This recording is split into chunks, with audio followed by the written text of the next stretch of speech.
Hey, what's up, guys? It's me, Diablito. I just wanted to let you guys know that this podcast is really special.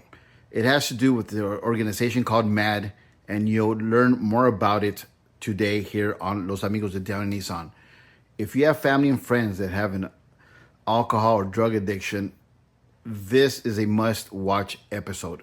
And believe me, it will affect them. It will affect you, even though you don't drink and drive or you don't drink alcohol. But you're going to want to watch this episode of Los Amigos de Downey Nissan.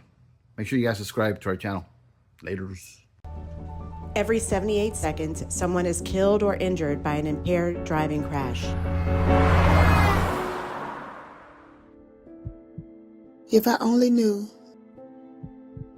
that the last words that I would hear my baby girl say was, "Bye, mama, I love you," I wouldn't have never let her went to work that day.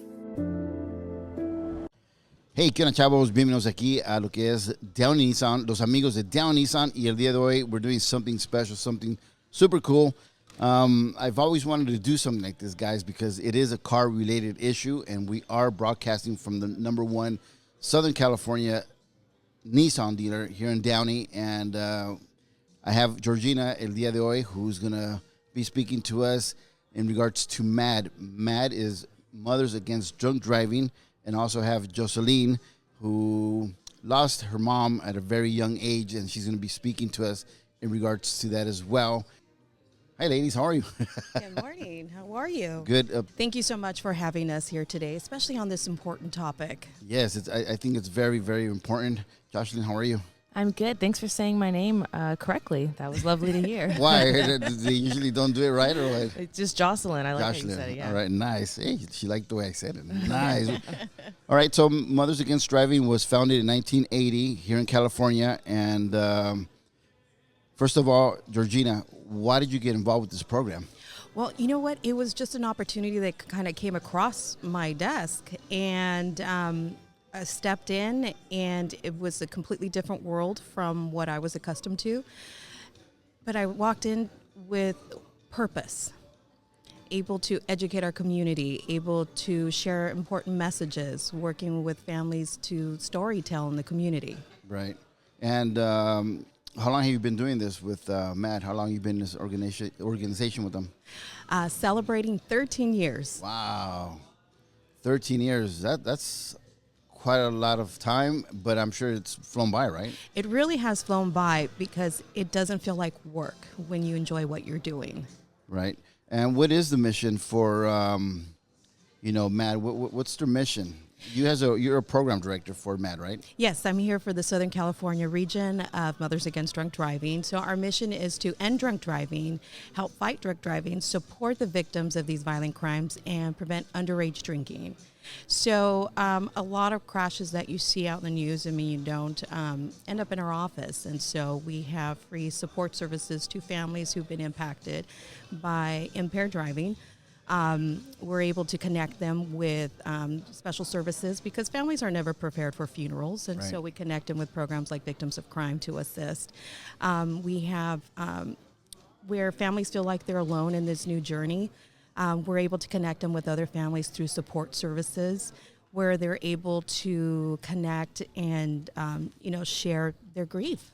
Right. And also we have literature for those who not only lost a loved one, but who were severely injured. And then from there, we transition their voices from pain to purpose and have them become voices in the community. But most important too, our advocates are there from them from the very beginning, especially with their court process. Right.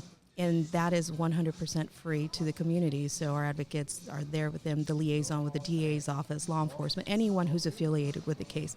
Again, when they don't know what their rights are, MADD is there to step in to remind them. Right. So a lot of people would think MADD is just people that go up against a drunk driver and go and protest against them. But no, you guys really have a lot of programs to help the victims that have gone through a bad situation. Yes, that is correct. So 13 years in MADD, has things changed a lot? I know back in, my days when I was in high school, even in junior high, it was all about drunk drivers, right? But now we have, drugs. especially marijuana, you know? Yeah. And do you guys also, is this program about this as well? Yes. So back in 2015, we incorporated drug driving too. So that's why in the overall message, even today, we just did a complete rebrand.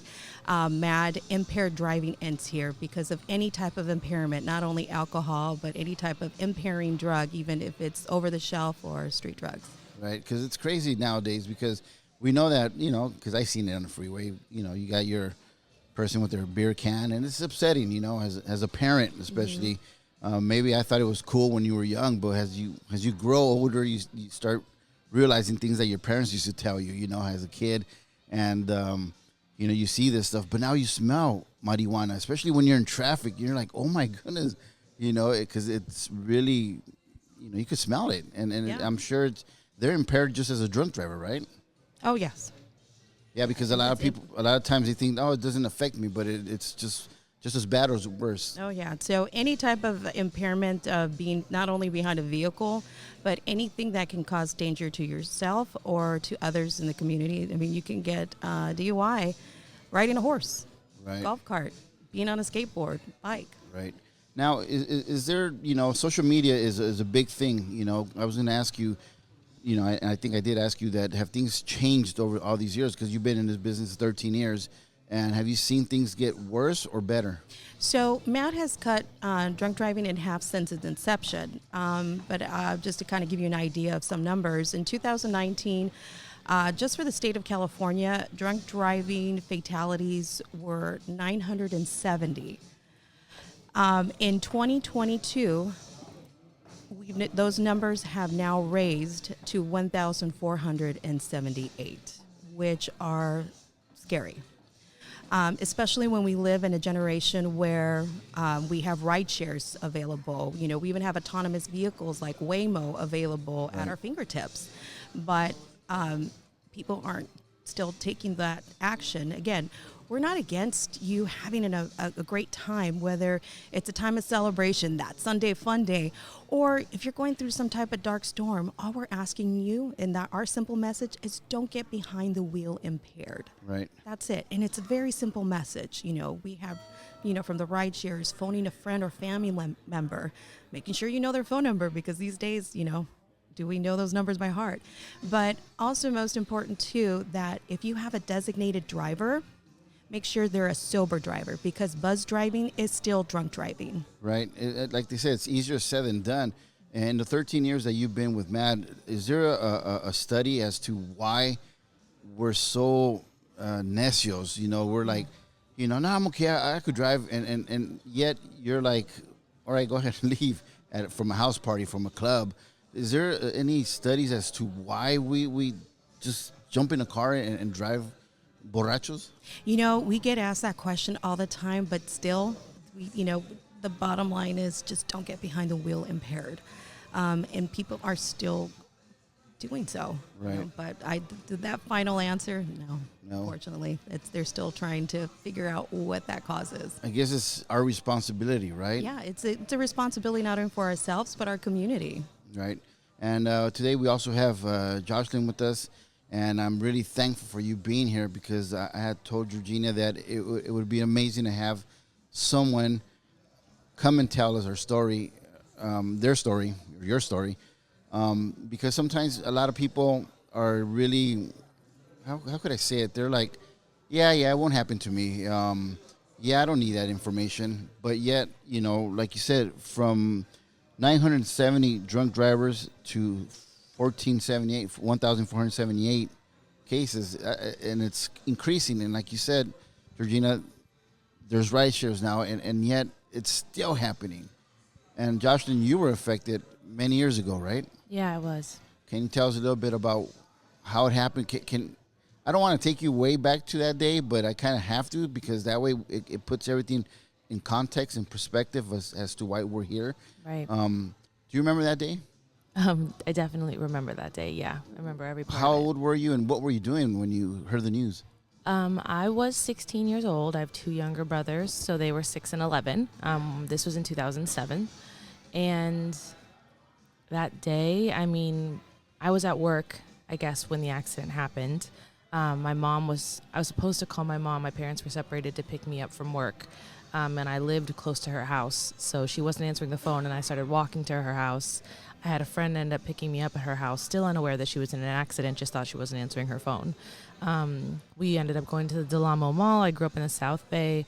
I sat in traffic, which there's never traffic in Torrance. And then when I got home from the mall to my dad's house, he told me my mom had been in a car accident, but that he didn't know much, just to keep my phone close because I was going to a birthday party like a block from my house. All of this was within like 3 miles of each other. And as soon as I got to the party, I didn't really feel well. I just knew something was wrong, and my dad called me. He told me my mom had been in a car accident and that he didn't know, and that I needed to go to the UCLA Medical Center right away. So I had my friend drive me, and as I was pulling into the parking lot, that's when he called and told me that she had died. And I later found out that traffic that I had been waiting in at the mall to pick up something for the birthday party was for my mom's accident. Oh my goodness! So you literally passed through the accident without knowing that your mom was there, perhaps, or already had been taken to the hospital. Yeah, I had churned, so I hadn't seen the accident, which thank God I didn't. We avoided seeing it, but yeah, she died immediately. The driver, she was 18 years old. She was in the car with 2 sober people. What? 6:30 p.m. She ran a red light and crashed into my mom's car, killing her instantly. And this was during the day. 6:30, yeah. My mom was on the way to Lucille's, and she was seeing The Hills Have Eyes 2 with her boyfriend, who was also in the car. But he is fine. He just had a back surgery, and he lived. Is there a problem in California, Georgina, with underage drinking? Yes, we're seeing a rise in underage drinking, and there's more studies that are currently happening right now, but we're noticing that families, there's been fatalities like every 12 days, someone is killed. Now, I mean, I remember in high school, because we all partied. I mean, come on, we're not all innocent, but there's some that are more responsible than others, and I remember ditching parties. People would take beers and stuff like that. But I don't remember so many accidents this way. But my question is here: what drives these young age drinking? Is it the music? Is it TV? Is it social media? Is it their parents? What's driving all these kids? It starts from home. It's about our influencers, from the very beginning. And so MADD has programs, research study based, where parents are the leading influencers, or those who take care of our youth are the leading influencers, where they're able to, help them make those choices that are coming in the future.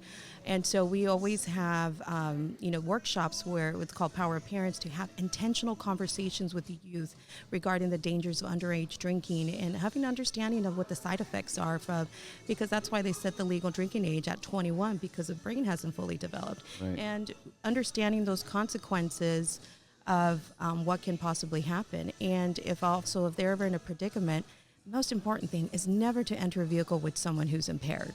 Right. Again, it's so easy to say, but it's so hard to do, because you're like influenced by the motions of partying, let's go, or okay, nothing's going to happen to us.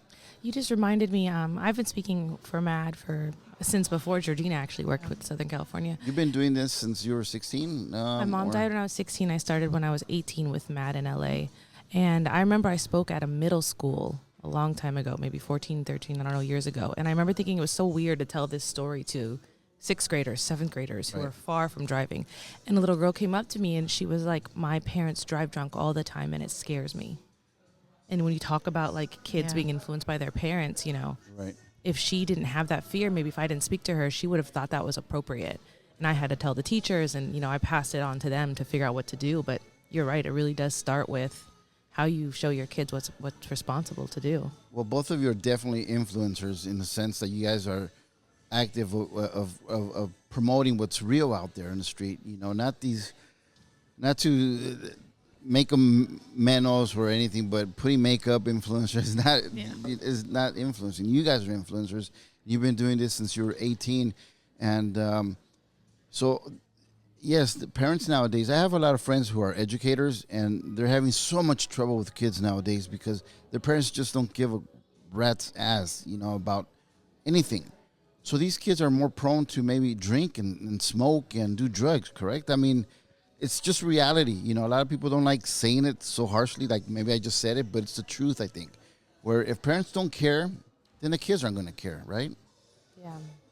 Yeah, no, you're absolutely right. And it's just important to have conversations because, you know, growing up, especially in a Mexican household, you know, do as I say, not as I do. But at the same time, Mom, why are you doing this? They wouldn't talk to me. Or if there was a major situation or there was fatality in the family, did we talk about it? No. My parents don't like when I share this story, but there was a moment where I recall when I probably was 8 years old, and we were at a family wedding in San Diego, and we were staying with my abuelita in Tijuana. Yeah. And so I remember my parents arguing on the way back to Tijuana, and my mom grabbed the steering wheel from my dad. Now, they both have been drinking. Oof. And I remember screaming. I remember the car swerving back and forth, and I remember screaming in the back. We did eventually my mom let go of the steering wheel. We made it back to my grandma's safe. Did they talk to me about it the next day? No. It's like it never happened. A week later, when I brought it up to them, like I think it was a couple years later, I go, hey, do you remember that time when my dad's like, you remember that? Yeah, I thought we were going to die. Of course I remember that. Oh, my mom still would not talk to me about it and say, what do you want to eat for dinner? Right. You know, so there's a culture, especially within the Latino community, that it's important that we have these topic conversations because, again, if we're not talking about it, it's not in your face, and share, you know, it's just going to get ignored. Right. You know, I am proud to say that my nephew who lives with me, a while ago, many years ago, I won't say many years, but when he was 5 years old, he had, you know, again, I asked him, we had law enforcement go to his school. Matt was there. It was all Red Ribbon Week. And I asked him afterwards, Adrian, what did you learn? And he walked away. I was like, oh, maybe he's too small for this message. Right. Okay. Well, it was a month later. I was ready to go shopping, and so I bribed him to go with me so I can use the carpool lane. And so when he got in the car, I got in the car with my water bottle. Right. And he's, no drinking and driving, Auntie G. Okay, distracted driving. I'll put this away. He goes, that's not what I'm talking about. Okay, well, what are you talking about? I'm talking about alcohol. Okay, great. This is water. He's like, no, it's not. Yes, it is. No, it's not. Yes, we were going back and forth. Right. And then he decided to school me. Well, you're not supposed to drink and drive because you can crash. You already knew the difference between a crash and an accident. Right. You could die. You can go to jail. You can kill someone. And I'll never see my cuddle bunny again because that's what we call each other. Right. And I was like, Adrian, relax. It's just water. Like, I had to, open the bottle. Here, smell it, try it. But he understood something else. He felt he was in a very dangerous situation. Because you were drinking. Mm-hmm. He took his seatbelt off, and he said, well, I'm not supposed to get in the car with someone who's going to drink and drive. And he jumped out of the car. Of course, I'm sitting there like, what? Yeah, what's going on? What just happened here? Right. But I was so proud of him. Right. 5 years old, and he took a stand for himself because because there was a community that came in and empowered him to make that positive choice. So he just didn't want you drinking your water at all. Well, we ended up at the Starbucks to get some coffee, but that was okay for him. Right. But we sat at the stairs, and he's like, "Well, I'm scared. I don't want you drinking." It was water. Hey. I would not put you ever in a situation like that. And he's like, "Okay." And we had to make a pact with it for each other, and then we got in the car and carried on with it. But at that time, and now he's 16 years old, that messaging has continued to stay with him. And why? Because it's also too, I'm proud to say, I would say I'm his favorite aunt. Sorry, Candy, my other sister. But we just have open conversations, right? And it's about having that dialogue. Like even when he comes home from school, how was your day? What was good about it? What was bad about it? It happens all, and he's so open and honest with me about everything that happens at school, what he sees on social media. There's some things I'm just completely clueless on, and he's the one that's educating me. Right. So we even have him join, even MADD because we have teen influencers, because sometimes they don't, someone at my age, they don't want to listen to, but they want to listen to their peers and about the dangers of underage drinking. Right. Now, Jocelyn, at 16 years old, and then you started at 18 years old with MADD. What'd you do for those 2 years?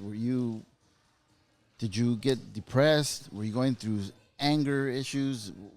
How did you survive all this? Because I've always thought, what would I do? I think I'd be angry at the world. But then I see a lot of people not react that way. What was your reaction for 2 years? That is a great question, honestly. I think I have so much PTSD from that time that I don't really remember how I survived the rest of high school. But I will say that for a long time, much past turning 18, I think I avoided processing my guilt and just got really, really busy. And I remember my best friend would come see me speak for MADD, for example. And she would be like, you did a good job, but it feels like you're telling someone else's story. It doesn't feel like you're talking about yourself. And I used to look at it like a talk. And if I cried, I'd get mad at myself. Like I messed up my talk. I'm a presenter, I'm a public speaker, and I messed up my talk. Versus I'm talking about the worst day of my life. And the older I've gotten, because I moved to New York for 5 years, and I was the first speaker there in New York City for the Victim Impact Panel, which is part of what I do with MADD. And it got harder and harder. And I think because I started to really take the Band-Aid off the wound of missing my mom and allowing myself to remember her and allowing myself to sit in these big moments in my life that are happening that she isn't a part of. And I had to I just took a 2 or 3 year break from speaking and being part of MADD. This is only my second time back in the last month. Wow. Because it went from something where if I dropped a tear, I'd be mad to I couldn't get through it. When I moved back to LA 3 years ago and I went and spoke for MADD, I couldn't get through my talk without sobbing. Because it seems to get harder the older that I get. So those first 2 years, I probably was just in high school. I was a cheerleader, I had my first boyfriend. I got into college. I was still working. I was still very numb to what I experienced. And the older I get, I would say the harder it gets, which is so hard when people lose a parent and they ask me for advice because I don't want to tell them, it's only going to get worse the longer they're gone. But for me, that's been the reality. Now, what do you tell the old Jocelyn that was 16 years old and that happened to you? What do you tell yourself? What would you change for those who perhaps might go through this, that are going through it, and perhaps need some advice that are going through it? What would you tell yourself? What would you do differently? I think I would just be a little gentler with myself. Like I wouldn't get mad at myself for crying during a talk about my mom dying. I think that everyone experiences grief so differently, and I don't know if I could have felt all the emotion I feel now at that age, if I would be as healthy as I am now. That feels a lot for a 16-year-old. And so I'm proud of myself for how I've handled all of this, and I would just tell anyone who's going through grief to not put any pressure on yourself on how you're managing it, unless you're harming yourself, obviously. If you're, taking advantage of substances and things like that, that's not healthy. But I don't think there's any wrong way really to deal with grief, and I think it's very unique, and I would just say be gentle on yourself in every phase of it. Did you go through some deep depression? Did you do alcohol, drugs, or you did it all on your own with your own willpower? So I don't know if you talk about faith on this podcast, but I found a church a year before my mom died that my family didn't have me grow up in church. It was my friend's cousin's church. And this church, I became a Christian there right before my mom died, and they supported me so much through my mom's passing that I actually didn't drink till my 21st birthday. I went to a Christian college, and I spent most of my time serving my church. And so I can say that I don't think I've ever really fully been depressed since my mom died. Mm-hmm. I've just always had a sad side of me. And I used to reserve it for my mom's birthday is March 4th, and the day she passed away is March 31st. So I used to reserve my sadness for March. It would just be a hard month, and I would just know when March is coming, I'm going to be sad because it's just filled with my mom for me and Mother's Day. But now, especially now that I have my grief podcast, for example, I'm having this conversation so often. grief is part of my life every day. So it's not something I have to run from. Right. So you meeting these people a year before your mom's passing was like, it was meant for you to be with them, right? This is how you see it? I definitely. It was all God's plan. I would definitely say that, yeah, because not only did having faith help me through, but having that community of people, they would show up. I mean, they did my mom's funeral. They drove me around the day of her funeral. They would show up and bring my family food every day for weeks. They would drive down and pick me up to go to church because it was in downtown LA, and I lived in Torrance. So, they just surrounded me. And if I didn't have, separate from God even, if I didn't have, which I know God put these people in my life, but if I didn't have such a positive community enforcing things on me like celibacy and don't drink till your 21st birthday and you know, these faith morals that they instilled in me through this church, I have no idea what direction I would have gone in. My goodness, you're so strong. You're so brave. I think that's the correct word to kind of describe who you are. I mean, Thank 16, you lose your mom, and then all of a sudden, you know, you come from a family that was divorced, and here you have a family picking you up. You know, you're totally blessed. Thank you. And Yes, I see that you're passionate about what you do, along with Georgina. And what do you tell those parents right now that are listening to this podcast? Because I want to highlight what you're about to say. What do you tell those parents in regards to educating their kids not to drink and drive? Because like Georgina said, it all starts at home. Well, I'll tell you this. The girl who killed my mom, she was 18. She had a ton of siblings, and her dad had just recently passed away. He owned a rehab. And she, I believe, had already had one drinking underage thing on her record. It might have been driving. And she went to a rival high school of mine, and I was speaking in the South Bay at some point a few years after my mom died, and there was a girl there, and she said, I know the girl who killed your mom. I went to high school with her, and her family has never been the same. It's destroyed her family, and, you know, they all feel what she did, and they all have to suffer with the consequences of that. And I would never imagine that parents would want that for their family. I remember the first thing I said to the girl who killed my mom was, I'm sorry, because we were in court. You met her? I went to court with her, yeah. I was part of the whole trial. And my mom's best friends were walking out of the courtroom with me, and I was crying, and she was sitting on the bench with her lawyer crying, and they were yelling, this is her daughter, look what you did to her. And I immediately just said, I'm sorry, because I felt for this girl somehow that's 2 years older than me that had just killed a woman, a mother of 3 with young children. And I just feel that you would never want your child to be in that position. And if it starts at home, it's your responsibility as a parent to guide your children to make better, healthier decisions so that they don't have to be at 18 just starting their life looking at 3 children and knowing that they killed their mom. That's not something I would put on her parents. Her dad owned a rehab. I can't imagine that he wasn't someone who promoted safe substance usage. And I know he had just passed away, so I don't know what she was going through, but I would say the more that you can instill that into your children, that the reason I speak for MADD is because I want to look at people, especially when it's DUI offenders, because that's the majority of the people I speak to now.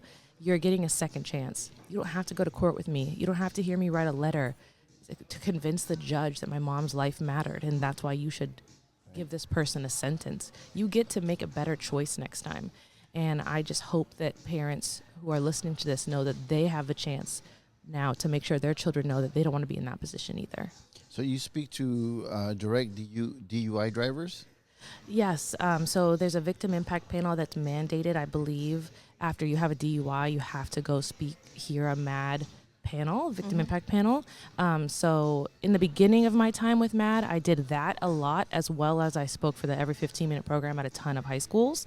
I think that it doesn't exist anymore, the every 15-minute program. So now it says victim impact panel. I don't know if Georgina, you want to add to that? Yeah, so MADD hosts what's called MADD Victim Impact Panel. It's an opportunity for DUI offenders to understand what the emotional consequences are of driving impaired.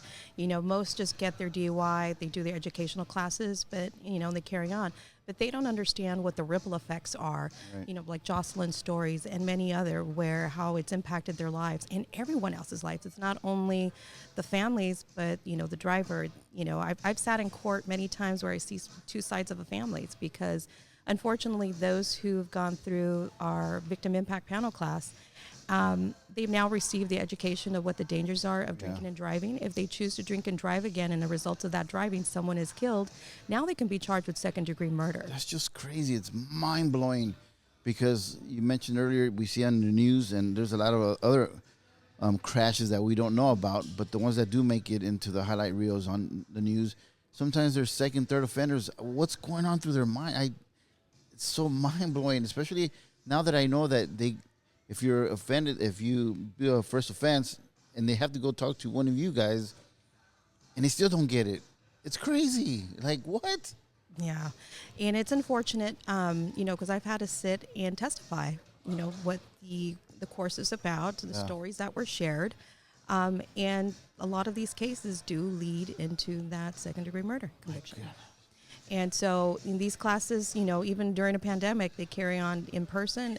Actually, during the pandemic, they were online, but we're here in person and online as well. Yeah, I think in person is always better than Yeah. online. I don't even like seeing, I guess I'm confessing this now. I used to see a therapist, and they would be like, can we do it online? No, I want to see you in person. I want to feel your energy, like, you know. But, yes, I kind of understand.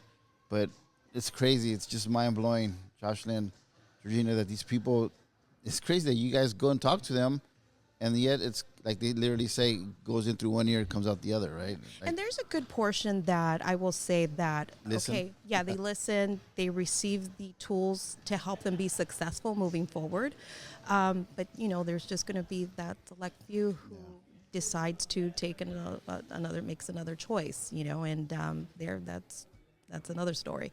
But yeah, along with our victim impact panel, we do have to participate with local law enforcement throughout the state and nationwide with the every 15-minute program. Right. And so schools what they do is they put up a mock DUI fatal crash. And usually it's like either before the holidays or before prom and graduation. It's the reminders of what the dangers are of underage drinking prevention. And also they select like a few students to participate that they were involved in a crash. They go through the process of even having the Grim Reaper be there, go to the parents to do the death notification, Right. funeral, everything. And it's there to instill, educate them to what the reminders are. It's crazy. Jocelyn, what is your outcome from all this that you're doing? I mean, like you mentioned, you started at 18, you took a break. Now you're back. Obviously, you've come back with an idea. What's the end result that you want to get through to everyone? I mean, the one thing I say every time I speak is if one person in this room decides not to drink and drive because of my story, then it was worth it. And going back to, you know, sometimes people don't listen and sometimes they do. I was at the Grove one time years ago.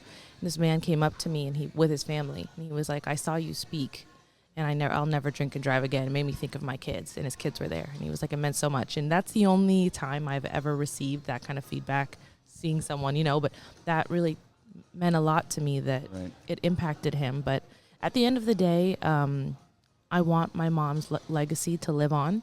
And, you know, I went to a church in the middle of Louisiana, and this woman came up to me, and I was just visiting a friend's church, and she was like, we play your video. I know who you are because of your mom's story. We play your video to my kids every year before prom. And I was just thinking, wow, my mom's been dead for 17 years, and people recognize me as her daughter because I'm doing my part to make sure that no one else has to go through what I've gone through by losing her, and how her life was cut short. Right. She died when she was 36. That's only 2 years older than I am.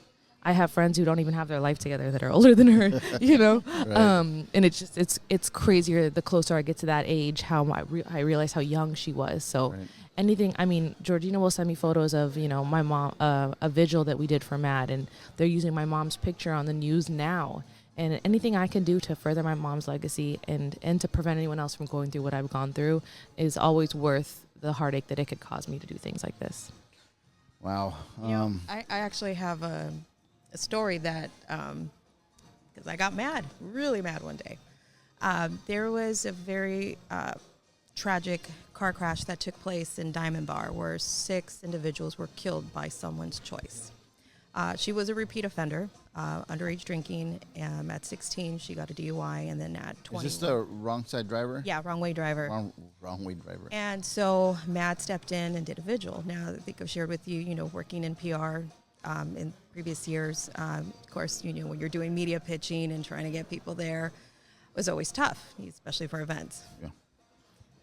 And so, so here we did this vigil literally within 24 hours. We put it together. We had families part of it. Jocelyn's mom, and I looked around, and all of a sudden, we have every news outlet here. Whoa! To the helicopter with Channel 7, English and Spanish language media, dailies, weeklies. Everyone was there. And it's like, wow, we got every news outlet here attending, covering this event. After the event, as I drove home, I got angry because it took 6 people to lose their lives to get this media coverage. Right. Why? I was so upset, and I was mad. I was angry. And literally I got home, like I didn't know what to do. And, Jocelyn actually messaged me, "Thank you for including my mother. It's everywhere in the media." So it's like, if only we, again, it's like, okay, as long as we were able to get the message out, especially what MADD does in the community to help others, then okay, we got it. Right. But that was a very tough one, and that was early on at MADD when I first started. Right. Guys, first of all, thank you for sharing this, Georgina, with your, little nephew, telling you not to drink and drive because he thought you were drinking alcohol, but just water. And Jocelyn, sharing your story about your mom means a lot to us, to me, because at the end of the day, what's important is trying to educate. Like I've always known, it all starts at home, whether you're a dysfunctional family or not. And if you really want to break that cycle because you've come from a dysfunctional family, well, then it's really up to you to help your kid not become a terrible you. It all starts at home. And like you say, you got to speak to your kids. And thank you for talking to our kids in middle school. Jocelyn, that's so cool because who knows, you probably are impacting kids like Georgina's nephew, that goes home and it stays with them forever because they're still sponges, Mm-hmm. And thanks for sharing this today here with us and Los Amigos de Downey Nissan, guys. It means a lot. No, thank you for having us. As we approach the holidays, the holidays are the most deadliest times on our roadways. And so, whatever we can do to educate the public, just to safe driving practices, it's just very simple. Don't drink and drive. Designate a sober driver if your plans include alcohol. Get a ride share. Whatever you can do to ensure that safe holiday and prevent one more empty seat at the table. We know everyone can make that happen, but it's all about choices, protecting one another, and don't be afraid to step up. And if someone is trying to grab their keys and drive off, don't be afraid to confront them. Grab their keys. They may be mad at you for that bit, but you know what? You saved a life. Yeah, something that Jocelyn said that's really important is the fact that you affect everybody. You think you're not affecting nobody, but once you commit that crash and you kill somebody, you're affecting now a lot of people. Ripple effect. And not only that, most of the people. times you survive it, but then you have so many families like Jocelyn that goes through this, and yeah. Thanks, guys, for being here. Did you want to say something? Well, I just wanted to say my mom actually is from Bell Gardens, so I don't come this way often, and I know this is Downey, but we had a family in Downey and Bell, and it's nice to be doing this close to where she was born and where she grew up. So thanks for having me. No, thanks for coming down. Honestly, yeah, I'm just trying to process all this because here you are sitting and. You have the courage to step up and try to educate dumbasses, that do stupid things, and it's all preventable. Like Georgina said, you could just not, you could drink, but you don't have to drive, Yep.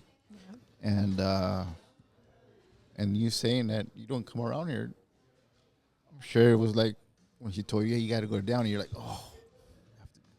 Right. I'm doing this because I have to help people out. And you did it. You're here, Happy to be here. Thank you. So now it means more. Yeah. All right, guys. Well, how can we get more information in regards to MADD? Because you mentioned holidays. Yeah, they're here, Christmas. But then you got Valentine's, then you got St. Patrick's, and then you got Super Bowl, and then there's always holidays here in the United States. So how can we get more information, Georgina? Yeah, so, there's so many ways to get involved and be a voice, be an advocate in our community. One, you can visit madd.org for more information. If you're looking for information regarding our victim services, you can also contact our victim helpline at 877-MADD-HELP. We have a trained advocate available who also speaks Spanish 7 days a week, 24 hours of the day. Also, you can contact us through our social media at MADD California, through our Instagram, Facebook. We got it all. And there's many ways to get involved. Upcoming right now during the holidays on December 13th, we create an initiative, a campaign called Illuminate MADD California, which started off a few years ago just lighting up City Hall in honor and memory of victims, became such a bigger campaign that across California, where last year we had the 6th Street Bridge, we had the LX pylons, we had our law enforcement partners, DAs. City Hall, Los Angeles City Hall, and it's a reminder to honor our loved ones during the holiday season. And it's red, right? In red, that's right. Yeah, and it's a call to action to reminders for safe driving practices during the holidays. Me and my wife were going to an event, and I'm like, why is City Hall red? So we Googled it, and it said to remember all those who have passed away in drunk driving accidents. By MADD. So it's like cool. We're like, oh, wow. Yeah, so very proud of that initiative. This year we have Union Station has jumped on board here locally. Also U.S. Bank Tower. We just got confirmed that the head of the California Highway Patrol in Sacramento are asking all their stations to join in in this message. And so we have cities involved. Also Glendale jumped on board, Temple City. So we're really excited. What can we do at home? I think that you guys encourage us to put like red light bulbs, right? Yeah, you can just change one simple light bulb into red. Just go to your local Home Depot, or just change one light bulb, put a red string of lights. Even as simple as lighting a red candle. We love seeing how everyone got so creative last year. I don't like candles, but there's electrical candles. Oh, okay. But again, it's your. Be creative, right? We always say. Awesome. Your podcast, Josh, how can we check it out? Yeah, my podcast is called Nothing Was the Same, a grief podcast. It's on Spotify, Apple, really anywhere you listen to podcasts. My co-host lost her sister to cancer when she was just 27, and I lost my mom, and we also have guests that come on and talk about their grief process. So it's great for anyone that's grieving or, anyone that's grieving. So it's a great therapy podcast. Exactly, yeah. Nice. Okay, well, thanks for joining us. Thanks for coming out here. Thank you. And Downey's my home. Yeah. And thanks once again. I really don't know how to close this out, to be honest with you, because I'm just processing everything you guys have shared with me, but just so thankful. Thanks for being here. Again, we're happy to be here for you to give us this platform so we can share this important message. All right, guys. Talk to you guys soon. All right, Thank you. Bye. Santa has some competition this year. Head over to Downey Nissan to discover the exciting goodies we have. Don't miss out. Deck the halls with miles of smiles in an all-electric Nissan Leaf for as low as $119 a month for 36 months. Or why not go even bigger with an extra special price of $89 a month for 24 months on Nissan's first ever all-electric crossover, the Aria. Light up your holidays when you get one from the #1, Downey Nissan.